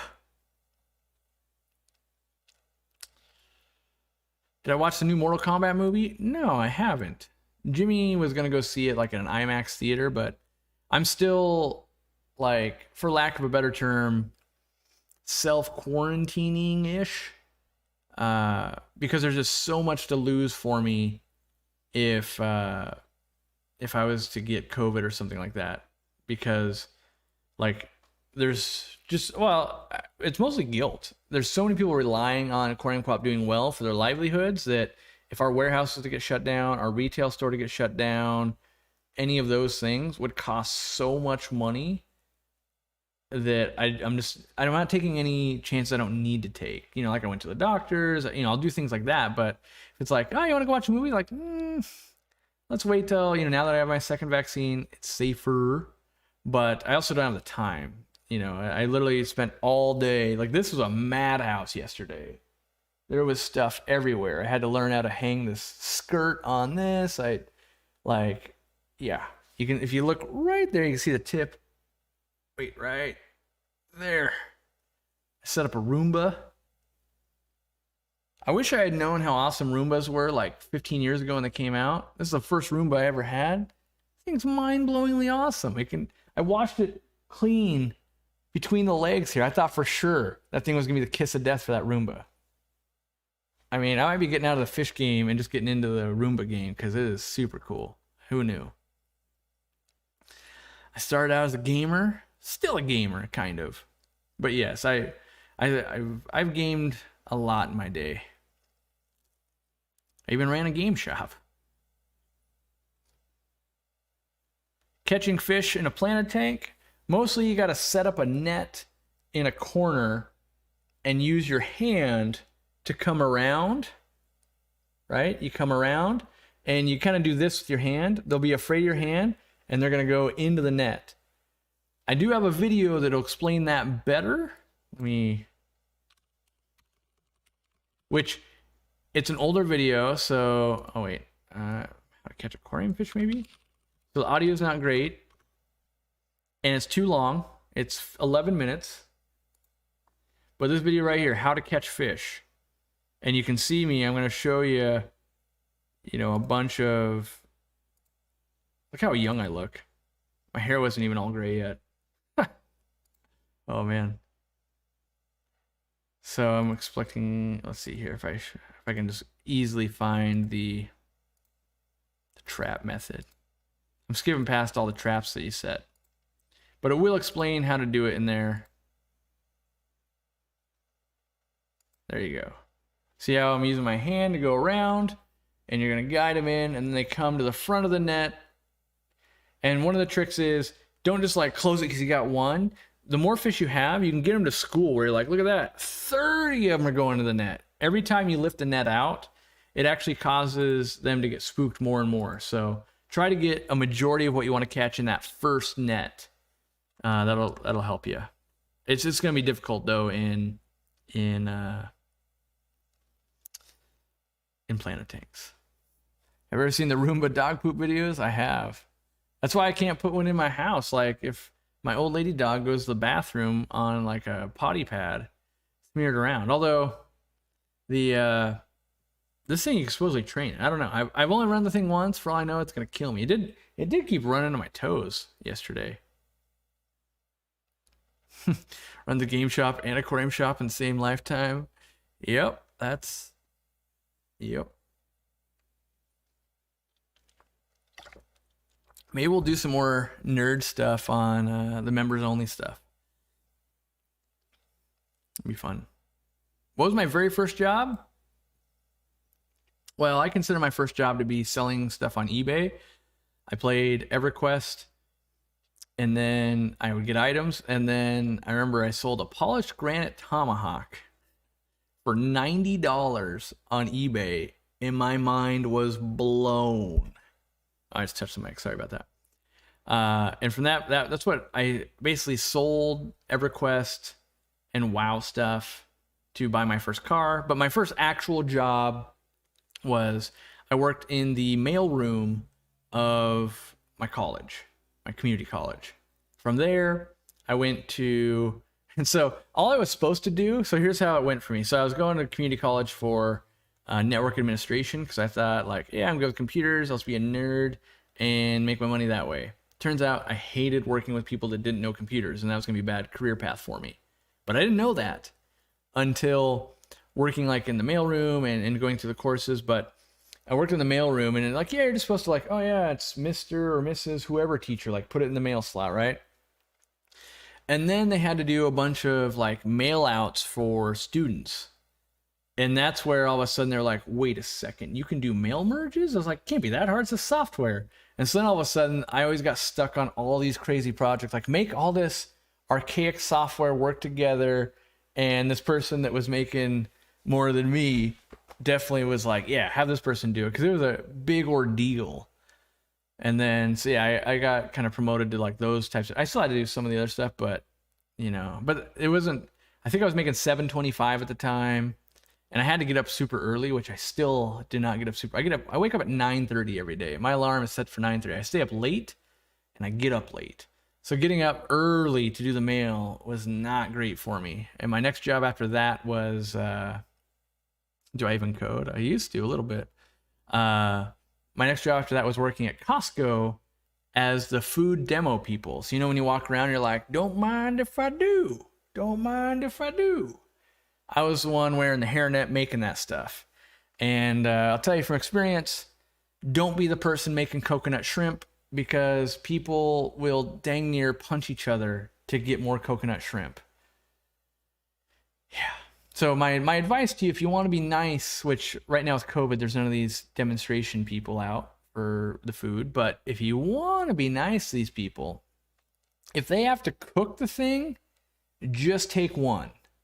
Like, oh, look at that, it's part of a Hot Pocket. You take one. Because if you just load up, and there'd be people who do that, I'd be like, all right, time to eat all the Hot Pockets. Then they walk off, and another person rounds the corner like, you still don't have Hot Pockets? What are you doing? They only take 2 minutes. And you can't say like, well, the guy in front of you was a real jackhole and he ate them all, right? But if it's something like, like a piece of candy or something, like load up, because they just got to take more out of the package. Doesn't matter, right? And then I always tried, and it does matter. And I always make a point when I'm at Costco, like if you try something and it's amazing, like I try to buy it from, like, this is actually really good, I'm going to get it. Because that's like the only satisfaction you get out of that job, when you're like, hey, they actually do like it. All right, this means something.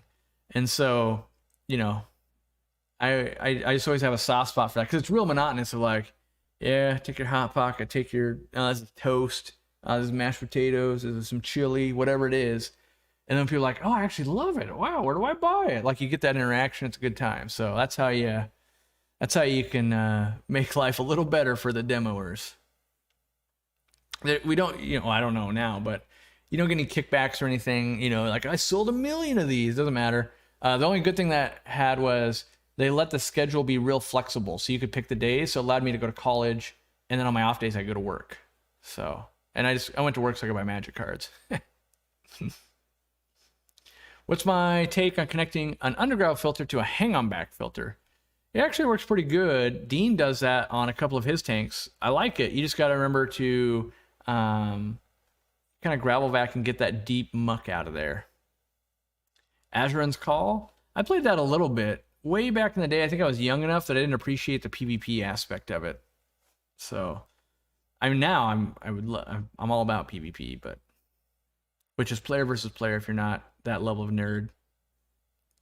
Which means instead of fighting against I was gonna say NPC, you wouldn't know what that is if you're not a nerd. So like, instead of fighting, like, let's say you're playing Mario, like those are all, well, not even, that's like, let's say like Bowser in Mario, that's a NPC, a non-player character. It's coded to do certain things. When you play against another player, they can do anything they can want. They could run away, they could fight you, they could, throw a fireball at you, whatever they want to do. And so that makes the gameplay much harder if you're playing against other players as opposed to just playing against an NPC.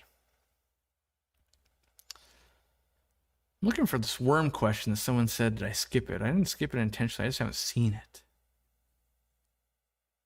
I just don't see it, so. Tips on shipping fish. What would be considered normal for losses? Had a total loss with fish shipped in 24 hours and in breather bags. Well, I would say that is not an acceptable loss. For me personally, when I was shipping fish, no loss is acceptable. So what I mean by that is any fish I shipped out that didn't arrive alive, your money back or reshipping, any of that. I always shipped extra fish. So if you ordered 6 neon tetras, I shipped 7. So if one passed away, you would still have 6, right? And so most times you'd be like, hey, I got one for free. Great. In terms of like tips, it really depends. Like breather bags, they do work really well. I don't know if I still have the videos up, but I would use an impulse sealer so I could make chambers like Greg Sage would do. So, and I guess one of the things, my fish were only ever bagged 1 per bag, so that if one died, it wouldn't contaminate the rest. And that's how I would limit things like that. Where 24 hours, unless they did something horribly wrong during the shipping, it might have just like sat on a tar mat somewhere getting way too hot, or something catastrophic happened that wouldn't have gone to plan. That was mostly what would happen to shipments. Like it either got lost or something crazy went down that no one could know. I did lots of testing with temperature loggers and stuff. So I'd send it to different people and test and see, like, did it sit outside too long? Is it getting too cold, getting too hot? All of those things. That's also why I don't ship fish, because I know to do it right, it is such a crazy amount of work that people won't be willing to pay the amount of money that it takes to make a profit, right? And that's the thing is, I shipped a lot of fish and didn't really make profit. I mean, I did on Aquabid, but not when it was the general public, if that makes sense. Do I have a gaming rig? I do. Although I rebuilt it with a bunch of sound deadening material, but yeah. Mostly I have a gaming rig, like, how do I explain it? To be able to mix 4K footages and all of this stuff is crazy intense on your computer. And so, like, and editing is crazy too. So like Jimmy's computer, like I think the last time we bought was 2 years ago now, right before we moved to Ohio. So I don't know if it's 2 years, but that computer was like $6,000 and $2,000 of it was just the video card. But it allows us to render as fast as we can and things like that. So it also doubles as like a great gaming computer, even though it's not what we use it for. Yeah, like I said, my language, Bowser. Yeah.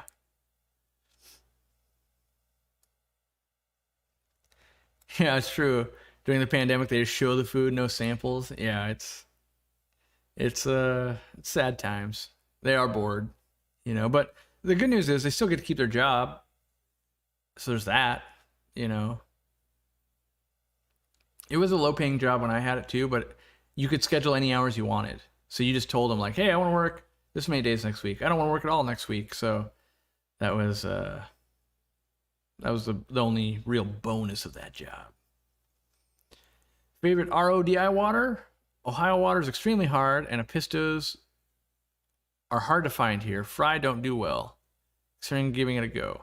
I've never used an RO system, but that's because I would use live plants. Live plants will suck out all the calcium and magnesium out of water if you give them a little bit of time. So that's where that almost like seasoned tank would come in. Let it just really pull the water down to where you want it to be, then breed the fish. That's what I would do. Because it, like, once you involve RO, it just seems like such a pain to me. I've never set it up though. So I'm talking about something I haven't used, because part of that is I had really soft water, but even now I would just use plants to do it. So maybe in a few years I'll be like, oh, look at me. I'll do it.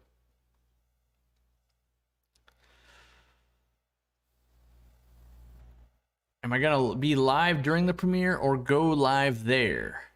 So the way this whole finagled thing's supposed to work, it's supposed to be that this live stream will end, and then on the screen should pop up the video we're going to premiere, and then I just be in the chat there.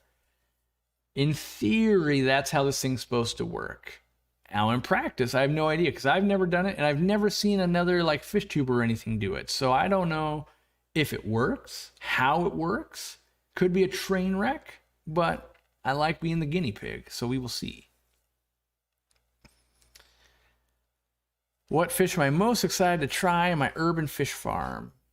The one I'm most excited about is coming with another thing that I've ordered, which I'm keeping secret, but the one I'm really excited about right now would be I've got short-bodied platinum koi coming, which if you watch my China videos, at one point we saw those, and they're long fin and they look so goofy, but I like the fact that I could maybe keep them inside and something new. I really, good or bad, I really love to experiment with new things. So imagine, like, they're pretty expensive. I think they're like, I don't know, $100 a piece or something. I got 3 of them.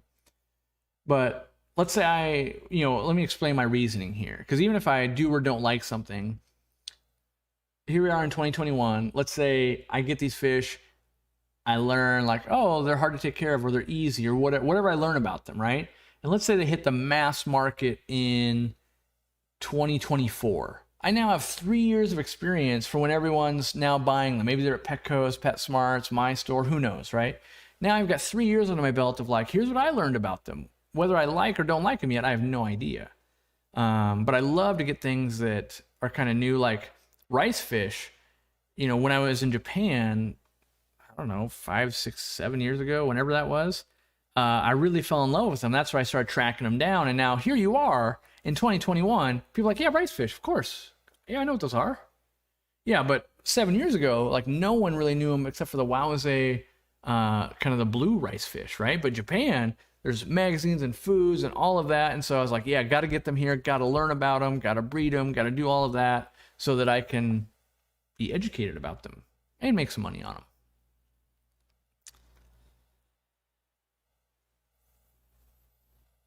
How long can I keep young green spot 2-inch puffer in freshwater? Randall, it's not really about freshwater or saltwater, it's about the minerals. And they want hard water from day one. So getting them lots of minerals, the easiest way to do that is with marine salt. But if you already have naturally hard water, like I'm on a well, that will do you just fine as well.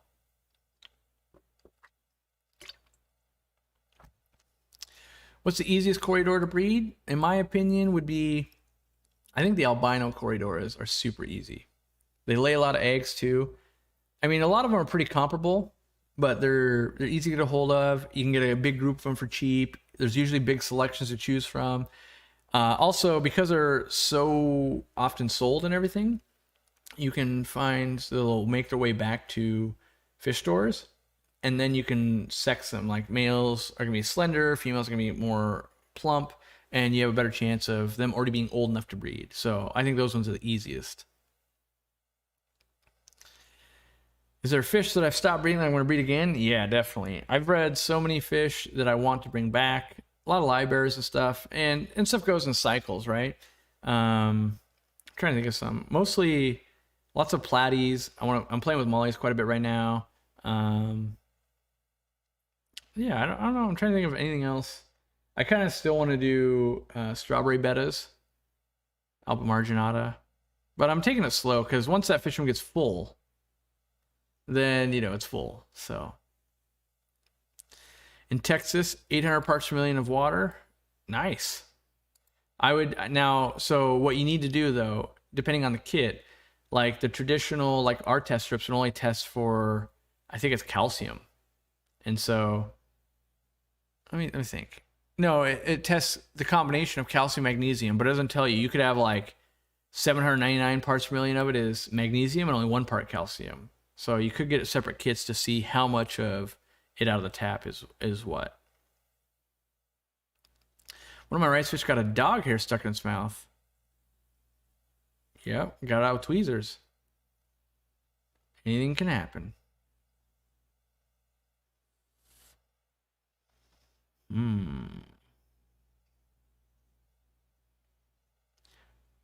Wait, what do I think of houses, families of the Machachi or Embellis in big tanks? I mean, so those are different wild type bettas.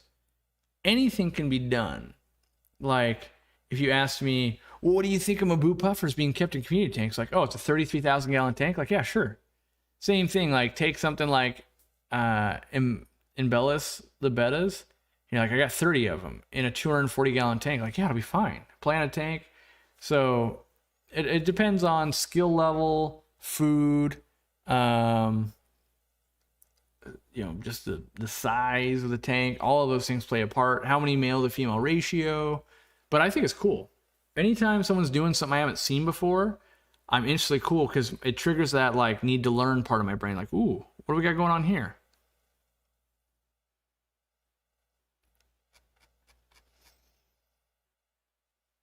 You mentioned the urban fish farm years ago. Is it living up to its dream? Not yet, I would say. I mean, I'm like, I haven't got to enjoy it yet. So what I mean by that is I've only been here for 2 days. Every other time I was here, it's like, okay, gotta get this done, gotta get this done, gotta get this done. And none of the time has been, I got nothing to do today. Let me go play in the fish farm. And so like plants aren't planted. I still haven't set up like auto feeders. I haven't set up, I don't have my brine shrimp hatchery set up. I gotta take it down. Like I still have to break down more of the old fish room. We still gotta get our house listed. Like there's still probably a couple months before it's like, all right, I woke up today. I'm caught up on videos.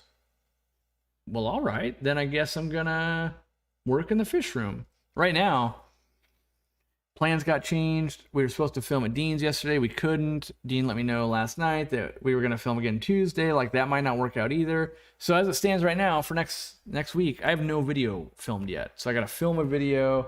So there's still like a list of things where typically on YouTube and that kind of stuff, I'm the guy that's 4 to 6 weeks out. Like, oh yeah, we're filming a video. It's going to come out in 4 or 6 weeks, not 4 or 6 days.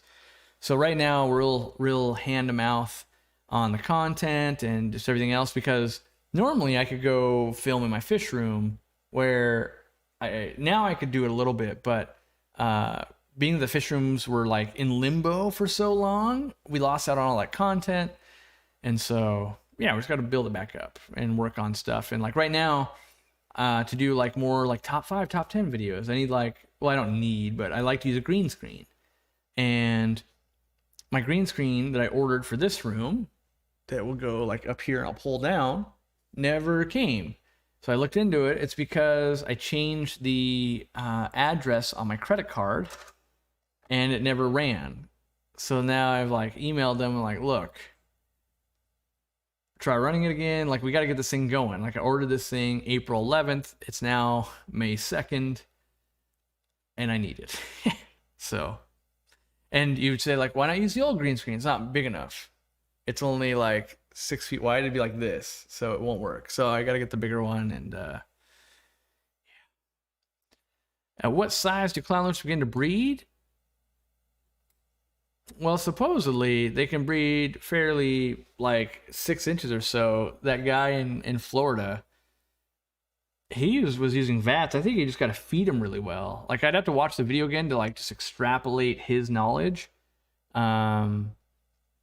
But the old wisdom was they had to be like 14 and high and like gonna be huge and all of that. And that guy was doing it with smaller fish. And by golly, I can't argue with the smallest clownlets I'd ever seen ever.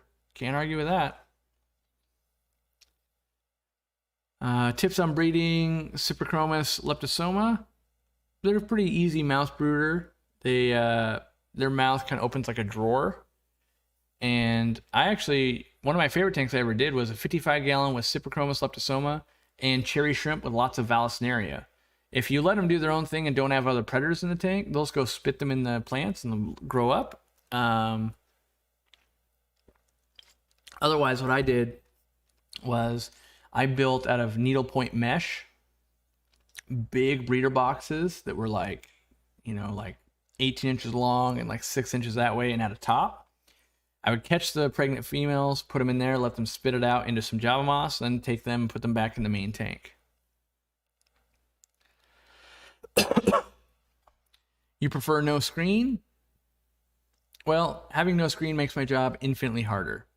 To film every video, I'd have to make sure this was crystal clear every time. And there's probably 20% of things that you don't realize are actually green screened. Like it's crazy useful.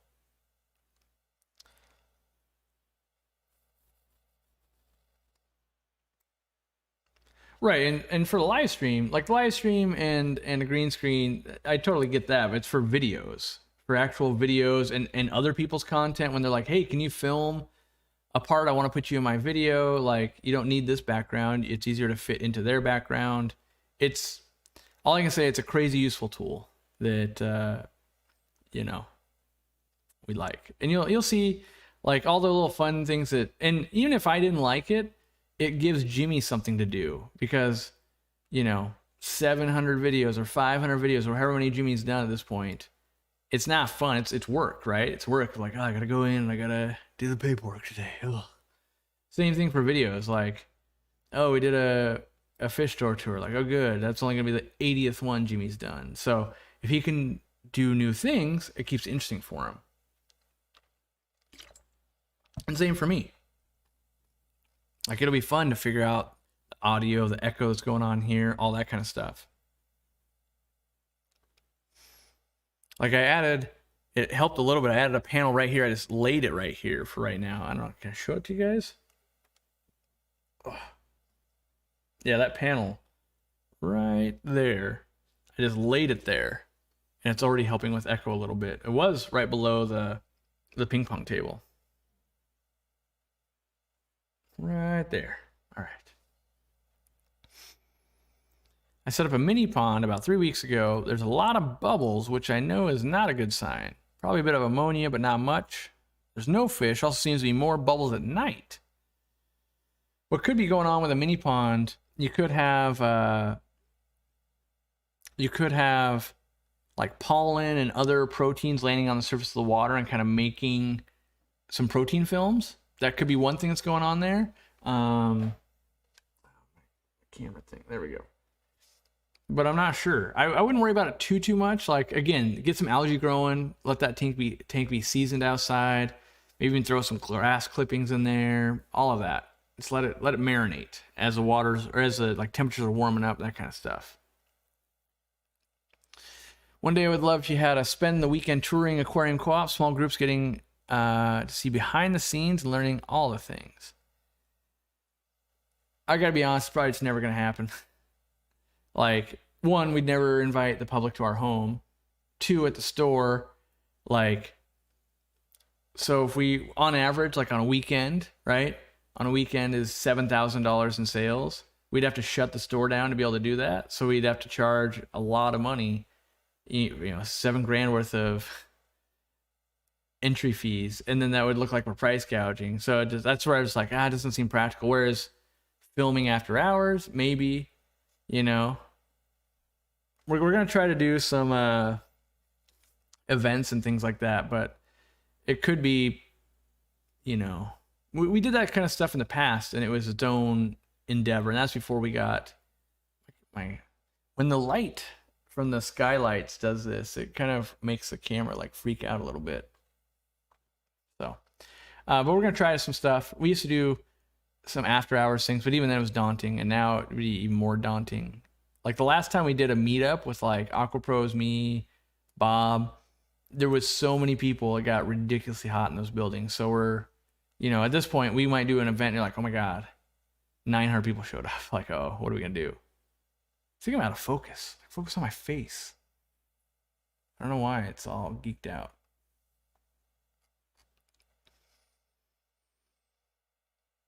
Would I ever think about putting a side window in a tub?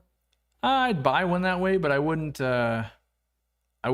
do one myself. Only because I don't think I'm that good at DIY skills. Like I think Dean could do one, but I think he'd still just why wouldn't you just buy it?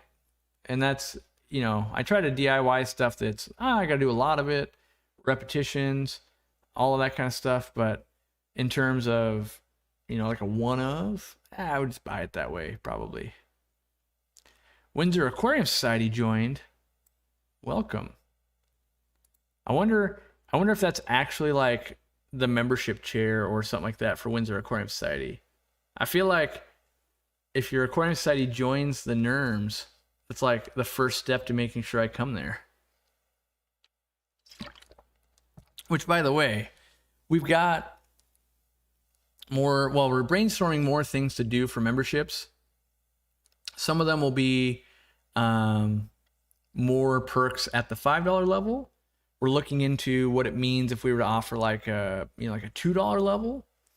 And then like, and the way we're thinking about it is like, maybe at $2, you get this chat stuff in the videos, right? But then maybe $5 is that stuff plus another benefit or two. And then maybe there's like a $10 one that's like the club, like online club thing. And we haven't locked down prices yet because we don't know how much. We're still got to do all the reports and everything. Like, how much does it cost to fly people around? How much does it cost to, do this and that? And so we don't know. Like, we just need to make sure it kind of pays for itself roughly. Like, I'll cover all the costs until, but long term, like any project we start within like a year or two has to break even. Like, you can't just go on forever. Like, oh, it's just bleeding us dry. We're gonna go out of business. And then we might have like some other ideas that we've had that we have no idea if we'll do. Like maybe there's a $25 or a $50 tier where every month, if you place an order with Aquarium Co-op, there'll be like a free member product added on. So like maybe you're ordering, a sponge filter, and then the Aquarium Co-op's version of the Krabby Chesapeake Bay peanuts will get added to your order. I mean, it would be some aquarium product that we sell, but that type of thing. And so it wouldn't be like, oh, you spent $25, here's a $25 product always. It would be like, because you would get all the other benefits too, but it would be like, oh, you did get that. Or, and that's kind of where I was thinking maybe some of the test products. Like right now I almost spilled the beans. I've got like 40 of the one of a new product's going to launch like in the next 6 weeks that I'll be testing. And, basically we have to, the way it works is you develop a product, they finally make it the way you wanted it. Now we had to get Jimmy to take pictures of it so we can design the package. Because you can't, it's like chicken and the egg thing. You're like, well, you can't design the package till you have the thing. You can't, so we have 40 of them, but I could order more if we had more people partaking in that program. And so you get like, kind of like the test strips, you get the ultra early access to it. And if you were at that higher, let's say you're at that $25 tier, we would have just, you placed an order, it automatically on the website, add in the test strips for this person one time a month. So it's not like, oh, I ordered 10 times, I got 10 test strips. You've gotten one. And so we're thinking about something like that. It's kind of like a Aquarium Co-op monthly box subscription-y thing, but not that hardcore. Like, you still got to order something, and I don't want to make it, well, the community manager could make it where it's like, okay, you could build that thing out as robust as you want, but I want to make sure that we never disappoint. Yeah, almost caught me slipping. It's close. It's close. By the way, these peanuts come from, so for my employees, everyone gets fringe benefits, and it's $100 per month that they get to spend on any of the companies that are in this little program they want. I spend mine on the Peanut of the Month Club. And so every month I get some new peanuts, and they're delicious. Now, if that doesn't taste like Chesapeake Bay Krabby, I don't know what does.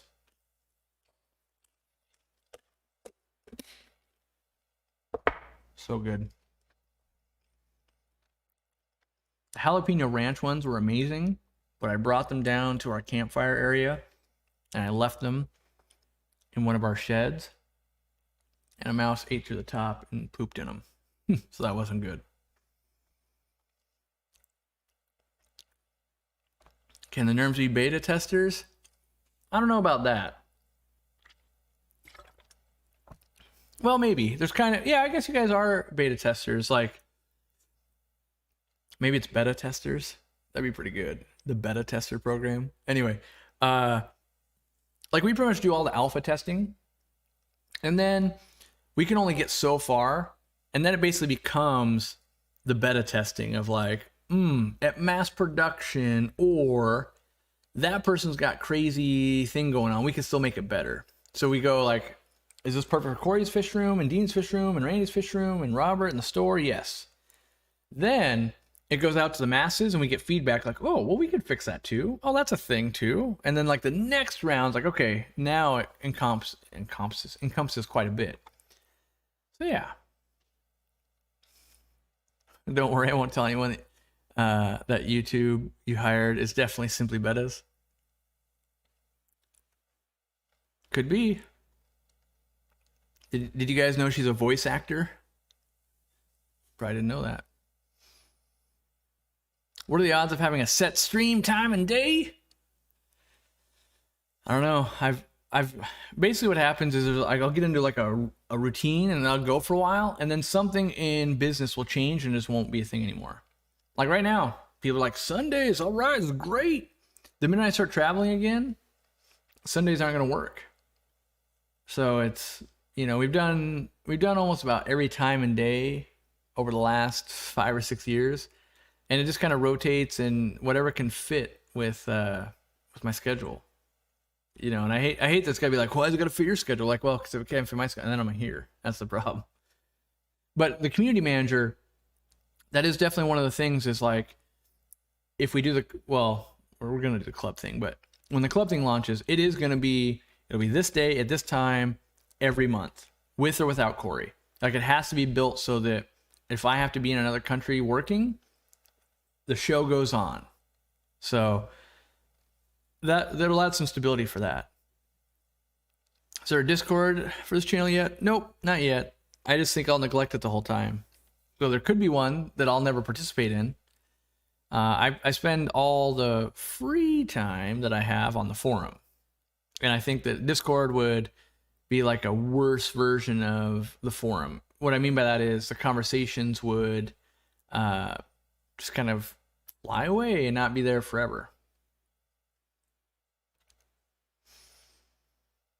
I'm having a lot of problems with my stem plants, like pennywort, getting tangled with each other. You got a lot of flow then. Turn flow down. Another reason I'm kind of a fan of sponge filters, but if you can turn flow down or redirect flow, that'll help a lot. It's kind of one of those like pieces of string are gonna mix.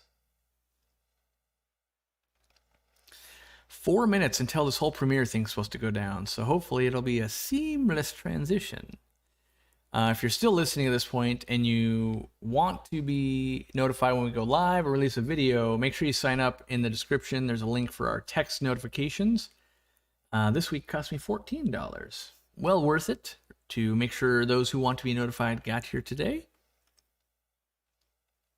We can make it better. That probably should be like, that's probably already trademarked by someone. If it's not, they should.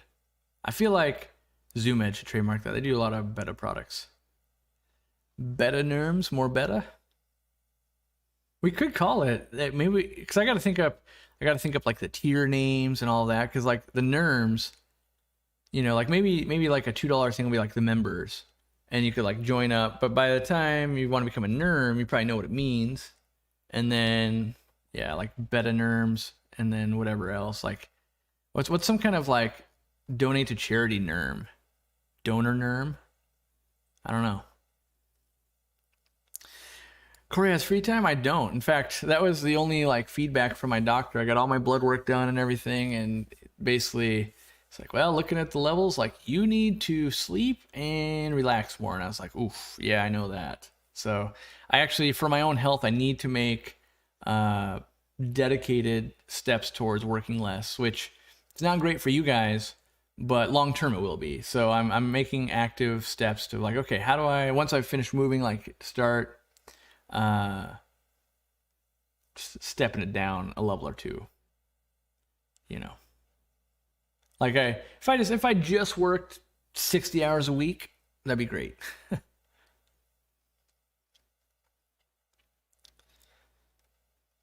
The Nerm donor. Nerm donor. Donorm? No, Nerm donor. What about a Nomer? Wait. No murmur? I don't know. How would it work for members overseas? Yeah, that's so basically what we've done now is this earlier morning time is what we did is we looked at our audience over all of YouTube, and then we picked the countries we could line up with, and this time right now is about that time. Basically 9 a.m. my time, is can hit UK, it can hit East Coast, West Coast, all of that. And to be live for like the member shows you'd have to just come in on our time. We'll try to do as much as we can. Otherwise, you'll have to watch it after the fact. We've got some other ideas to actually still incorporate other time zones, but I don't want to say like, we're going to do this and then it doesn't work out, right? So Barbara Jackson becoming a Nerm. Welcome. Welcome.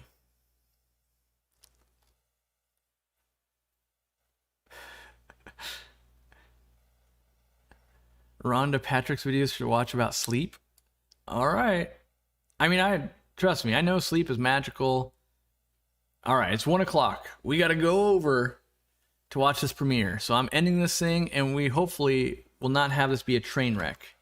I'll be in the chat. I'll try to answer some more questions, and hopefully you guys enjoy the video on 5 fish that I would buy from Petco. Thanks for showing up. Thanks for the Nerms, by the way, the new members. And here we go.